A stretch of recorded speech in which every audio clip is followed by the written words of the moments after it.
2003, when President Kibaki took over, the debt in Kenya was 600 billion Kenya shillings. 600 billion Kenya shillings when President Kibaki took over. By the time he left, it was around 1.8 trillion Kenya shillings. And therefore, President Kibaki borrowed roughly, because there are some decimal points, around 1.2 trillion Kenya shillings for the entire 10 years he was president. And therefore, he was borrowing around 120 billion it's actually 100 billion every year. When President Uhuru Kenyatta took over, the debt was 1.8 trillion. In 2022, the public debt in Kenya was 8.7 trillion Kenya shillings. And therefore, he borrowed around, we can say 7 trillion. So in every year, he was borrowing roughly 700 billion shillings. There is a reason I'm giving these figures. The current administration, when it took over, the debt was 8.7 trillion Kenya shillings. Now, as we talk with you today, the legal debts, because there are others which I'll talk about, the legal debt is 12.5 trillion Kenya shillings. And therefore, in that span of less than 3 years, Kenya has borrowed 3.8 trillion Kenya shillings. And therefore, Kenya is borrowing 1.25 trillion Kenya shillings every year. And therefore, the money Kibaki borrowed in 10 years, we are borrowing every year. And therefore, every day, we are borrowing 3.5 billion shillings every day. So this conference will be here for a week. So by the time you go back to Nairobi, you can do the calculations. That is the legal debt. Those who follow politics of Africa, you must have followed the politics of Senegal last year, where two gentlemen, that is Diomaye Faye and Osman Sonko, they are currently the president and the prime minister respectively, were actually had been locked in by government then. They campaigned for only 10 days and won. Only 10 days. Because people were fed up that time. Upon assuming office in Senegal last year, they realized that the government of President Macky Sall in Senegal had borrowed between 7 to 13 billion US dollars of the book. What is of the book? There is a register the DG in the National Treasury is referring to. That is the one when you go to the Central Bank of Kenya and all the government data, you'll get to see how much is the debt in Kenya. That was the same book they thought was legitimate in Senegal then. Upon assuming office, they realized there were some debts baptized in other names. You can call it securitization, you can call it revenue-backed board, you can call it asset-backed board. In Kenya, they have names. One is called securitization of road maintenance levy fund. The other one is called Talanta Board. The other one is many others. So they realized there was 13 billion US dollars borrowed off the book. As we talk today, the duo that was very popular in Senegal last year, just wait in the next few months. Actually, issues have already started. Why? Because it is important for a country to maintain one book of debt. And I've been talking about this issue because of the enormity of its importance. Kenya must stop borrowing off the book. Beyond the reported debt of 12.5 trillion, Kenya has already borrowed an illegal debt of 175 billion shillings, where they have gone to the banks, taken a loan of 175 billion, and then they are telling the banks they'll be collecting the fuel levy for the next 7 years. And I'm here wondering, the people in the National Treasury and in government, if you came in to lead and you realized that all the revenue had been securitized, then you'd be elected to do what? So that's one. Second is called Talanta Board. The Talanta Stadium you see, the cost is 45 billion in present value. But it is important for Kenyans to know that Kenya actually took a loan of the book of 45 billion shillings. And do you know what? Now, we'll be servicing that debt using sports fund. Every month, 500 million shillings. In 15 years, a debt of 45 billion shillings, Kenya will pay an interest rate of 100 billion Kenya shillings.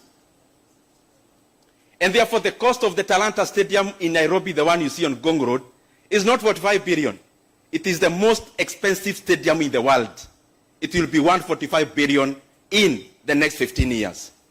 So I've been requesting the people who are dealing with our debt, no one anakuzuia kukopa, but please let us maintain, as we have done in the past, only one book of debt. And this issue, again, was just discovered in Kenya last year. Actually this year, 2025, since independence, we have never done securitization. We have never done those kind of boards. It is important that when we get a squeeze on the normal borrowing, let us not expose Kenya by opening other secret, illegal books of loans. Policy, the issue of policy. I'm just going top line. As you realize nowadays, the fiscal policy in Kenya has now been hijacked by debt. And this is how. The reasoning of the National Treasury, they are my friends, some are doing their best. The fiscal policy in Kenya currently is only addressing one issue, to the detriment of the others. Why? If you look at both fiscal actuary and monetary policy, if you look at the issue of interest rate, we keep seeing the CBR is coming down. But if you look at the lending to the private sector, it's decimated. It is either stagnant or going down. So to whose interest is the interest rate in Kenya going down? It is basically because of domestic debt service. And that is why you see now the composition of debt in Kenya, and everything has ramifications. Previously, we are 50-50, that is domestic and foreign. But over time, we are now past 60 domestic. Why? Because Kenya does not want to be accountable to the external lenders. And you can see the trend. If IMF asks questions, what is our response as Kenya? We come to crowd out businesses in terms of credit in our banks. So we borrow internally. So in Kenya, the banking sector is making every year a return in terms of growth in profit, but it's not in tandem with the productive sectors of the economy. Because the government is dominant in lending, in borrowing. In the economic classes, we used to be told the work of government is to release money to the economy, either through banks, through fiscal policy. Now we have inverted.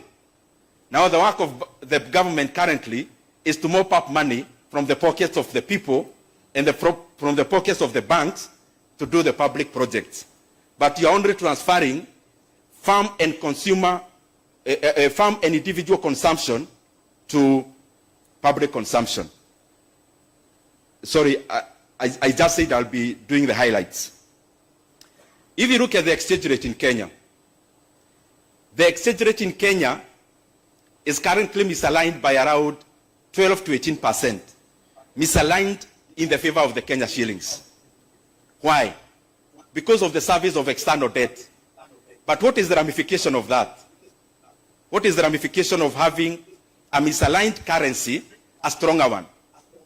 If you look at the graph of the Kenya currency, when Kenya was having its best years during President Kibaki's time, the Kenya shillings was actually misaligned to weaken, not to strengthen. Because when you strengthen the local currency, what are you basically doing? You make payment of interest rate cheaper, but you make all our exports less competitive, and number two, you make all the imports very attractive. That is why you see when the Kenya shillings is misaligned just because of debt, then we take a toll on the other sides of the economy, and especially the balance of payment, and in regards to the production side, not just the capital inflow and outflow. Let me, as I come to the conclusion, just say that what I have realized is that whatever PR you play around numbers, numbers will always betray you. If I say 4 plus 4 is 8, and somebody else is saying, no, no, no, it can be 9. Whether you paint it in black, in yellow, in red, 4 plus 4 will always be 8. And this is the reason I'm saying that. Beyond the paintings we are doing around how we are managing debt, how we want to do this, and how we've been doing this, numbers and figures always summarize stories. Numbers and figures always summarize narratives. Now, let me go back to the same regimes I talked about so that you compare by yourself. And you tell whether the policies now, the fiscal policy, because everything is boiling down to debt, is working or not. And I'll use the figure that encompasses everything, which is the GDP growth. GDP growth takes care of exchange rate, barriers of payment, everything else. President Mwai Kibaki took over the economy of Kenya when the GDP in Kenya was 19 billion US dollars. By the time he left, I'll actually give 3 years just to accommodate everyone, because currently we are in our 3rd year. 19 billion US dollar was the economy of Kenya when President Kibaki took over in 2002, 2003. In his first 3 years, up to 2005, the GDP of Kenya was 26 billion US dollars. And therefore the growth in 3 years was 36%, just taking this and use at the base. It was 36%. When President Uhuru took over in 2013, the GDP of Kenya was 61 billion US dollars. In his first 3 years, the GDP of Kenya was 74 billion US dollars. And therefore the economy of Kenya by then grew by 21% in 3 years. Now, the current administration took over when the GDP of Kenya in almost 2023, 2022 was 114 billion US dollars. We are projecting the economy of Kenya to be 131. We are not already there because it's by the end of the year. But the projection by the end of the year, it will be 131 billion US dollars. So if you do the math in dollar terms, that is 14.9%. Now, all of us, most of us here, did NEC exams, which was out of 100. And for you to do CPA, I think most of you got A's in many things. So for us to come closer home and NEC, let's multiply by 2 so that we see. Because our mentality is NEC, even me. I mean, everything I mark is about NEC. So if you times by 2, that exists by 2, that comes to around 72%. In NEC, what is grade is that? What is 72% in NEC? Nisaidieni tafadhali nyinyi watu wa CPA. What is 72% in NEC? Anyone who did a NEC exam lately? Especially this is a KCP, KCSE. I think over time it was an A or something. Now, 21 times 2 is 42%. What is 42% in terms of NEC? That is, after Kibaki, that's the one that was following. Currently, after 3 years, it is 14.9%. What is 14.9% times 2? It is what? No, first say the number before you say the grade.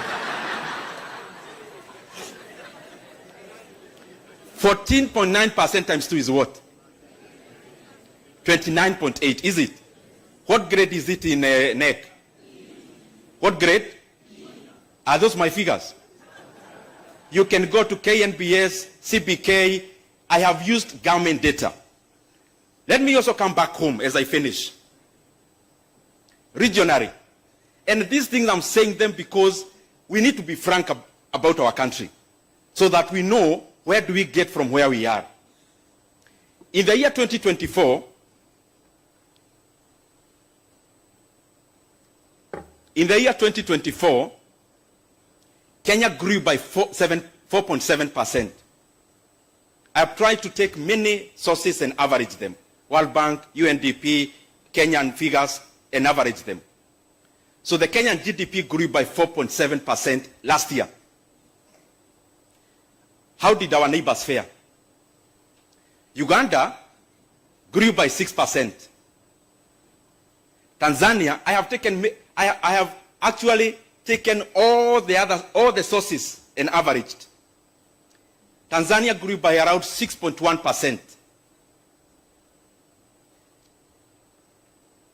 Rwanda grew by over 8%. So I am talking about this so that Ethiopia grew by around 7%. So we need to know, when we reflect about what we are doing in Kenya, beyond the story we are giving, we need to look at the underlying. The other day I heard Kenya was to be closed for celebrations because I heard there was a big announcement that the GDP of Kenya has been projected by IMF to be the number 6 biggest economy in Africa. And I actually thought we are going to have a national holiday to celebrate. But these are the facts. In the year 2021, listen to me carefully. In the year 2021, the GDP of Kenya was 109.88 billion US dollars. I'll give in dollar terms because even that celebration was in dollar terms. Kenya, listen carefully. In 2021, Kenya was the number 6th largest economy in Africa. In 2022, the GDP of Kenya was 114 billion US dollars. In 2022, during election year, Kenya was the number 6th largest economy in Africa. In 2023, we already had a new government by then.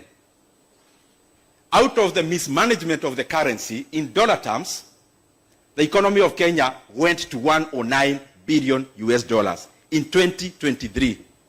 That is the point where Kenya became number 7 after being overtaken by Ethiopia. In 2024, the economy of Kenya persisted to be number 7 in the world at around 120 billion US dollars. So this year, we are now coming to number 6 again. You know, a guy who can come, demolish your permanent house in a village, demolish deliberately. After demolishing because he has money, then calls a village to join for Harambee, and he volunteers to build your house. But instead of building the Mawe house you had, the permanent one, he builds you a Mabati house, and he wants the whole village to hail them as a very benevolent leader. Because Kenya was number 6 largest economy in 2021, in 2022, so returning it to where it was, is that a cause of celebration? Thank you, thank you.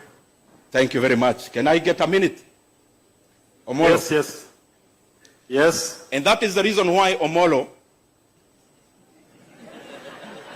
most of the projects in Kenya, I mean, just try to have your mind go across the country. Look at any project you can identify. I've talked about debt in Kenya. We are borrowing 3.5 billion every day. I've talked about the illegal debts in securitization, Talanta Board, and the rest. They actually are in the plan of securitizing your housing levy for the next 10 years. So they want to take a loan, and the security will be your housing levy. So the government that will come will realize the housing levy was already collected for the next 10 years. But that's not the point I had. The point is this. Of all the projects you know happening in Kenya now, starting with one that we are celebrating, Rironi Mau Summit, it's not part of the debt. It's also not part of the illegal debt. It is another issue. It is your pension money through NSSF that is building that road. So it is not the borrowed money I talked about. It is also not the illegal boats. It is also not the securitization. It is also not your taxes. Talk about a project like Nyota. You must have heard every government official talked about Nyota. It's also not Kenyan money. It's World Bank money. The expansion of Pangani, Muthaiga, Kiambu, Duberi Road is also not your taxes. That is Chinese money. The smart city project happening in Nairobi is also not part of your taxes. That is South Korean money. Any project you may talk about, even Talanta Stadium, is also not part of the debt I talked about, is also not part of your taxes. That is an illegal debt. So the question I have, and the DG I'm sure is listening, where are you taking the money you are borrowing? And where is then the taxes going? Because you'll tell us about budget support. Which budget support? Lecturers are striking for 42 days because of 7 billion. JSS interns, we are still debating about their confirmation. Capitation, the government now wants to reduce school fees for the scholars, capitation for the scholars, and the parents in Kenya will be paying over 20,000 shillings for day school from January, according to the circular that was sent by government this term. Thank you very much. Thank you, thank you. Thank you, Mheshimiwa. You brought out